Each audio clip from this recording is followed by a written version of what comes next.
Glenville, Georgia, a town so small you wouldn't notice if you blinked passing through it. But this small town is where Kenny Murphy's story began. I actually grew up 7 miles outside of Glenville, a small community called Gooseneck Community, and it was unique growing up there. It was different, man. Especially when you come to college and you come to a bigger city, you see where you grew up. It was actually a very, very small city.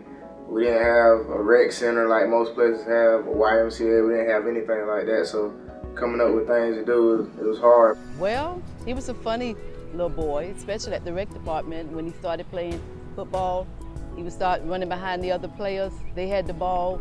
When they saw him coming, they ran the opposite way and dropped the ball. He was very energetic. He loved to go outside and play with basketball and football. And he was very humble little fella. Loved it the outside. But little would he know, it would be Kenny's grade school coach that would be one of the first people to present Kenny with the opportunity to play football.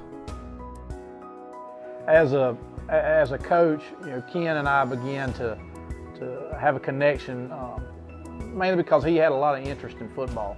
And so me being a coach, and even at a young age when he was a kindergarten, he and I hit it off right off the bat. When Kenny was in kindergarten, my husband and I taught at the same school, and he would come through here every day. This is my favorite story about Kenny and football. And he would come through here every day. About the time I got everybody calmed down and ready, be right after nap time, and we were all quiet. And he would come through that door and blow his whistle and get all these boys all wound up. And they'd all be jumping and hanging all over him, and they'd be like, he'd say, "Who's gonna play football for me? Who's gonna play football for me?" I didn't really know that I was gonna really start playing football like that until I got in 8th grade. And that's when the first time I got to play like running back. I always played linebacker, even through red ball, but I never got to run the ball because I was too big. They had like a weight limit and I could never run the ball, but I was one of the fastest people out there, so they put me at linebacker. But an unexpected bond would lead to a blossoming friendship for Kenny, resulting in a family away from his very own. Kenny's been around my family my whole life. That's 21 years. Me and him went to daycare together and went through elementary school, middle, and high school together. He's part of the family. It just fit right on him perfectly. He used to be shy, and he didn't like being in the spotlight. And now he's come out of that a lot. But Kenny and the Kickladder family would then be faced with an obstacle away from the football field. In '07, I got diagnosed with stage 4 breast cancer, and it felt my world stopped, okay? And I handled it as much as well as I could. Just when I first found out, I was at school, and the boys were in 7th grade. They just hugged me when I told them, and they knew it, and it was awful. But I'd always been there, and they knew me right there. And I went to have chemo one day, and I really didn't want to have it. And I was determined that I was not going to have it. And the oncologist says, you need it. And I'm like, no, I don't. So I wasn't going to take it. He said, "You have a picture of your kids?" I said, "Sure."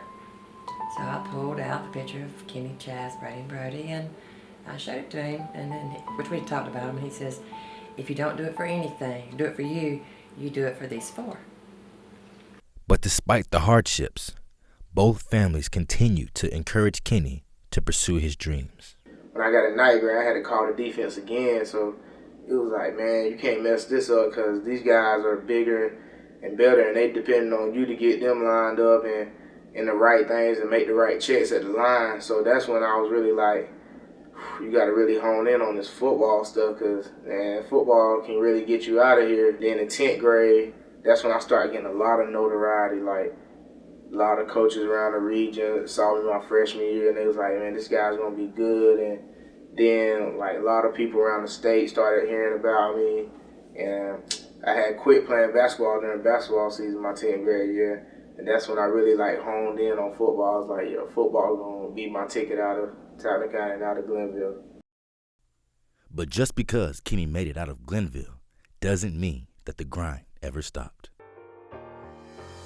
Training for my future has been kind of crazy. I wake up early each morning, I go to my internship, and right after my internship, I try to go work out every day and get a stretch session in first, then lift, then go outside and do some speed work and agility. Then I come back in and do more stretching. Just try to increase something every day, whether it be my speed, whether it be my flexibility or my strength.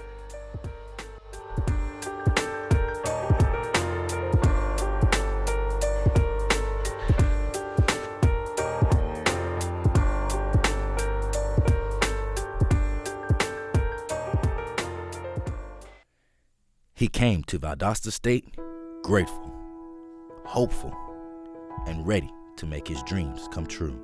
I chose Valdosta State over a couple other schools because it was a great school and my sister graduated from here and I knew about the area and I actually liked it. And I knew this team was a national championship winning team and I wanted to be a part of that. I mean, I started out here as a freshman getting to play some and I was a part of the national championship team. And just being able to contribute to that team felt like a lot. I mean, I didn't win a state championship in high school. All I wanted was a region championship, but to win a national championship was really special. I felt like my other years here, I received a lot of awards and accolades, and I felt like my teammates helped me out a lot, and I feel like overall, my career here, I made a lot of brothers that I have for life. I always told myself I wanted to be in the NFL, so to have my dream come true would mean the world to me.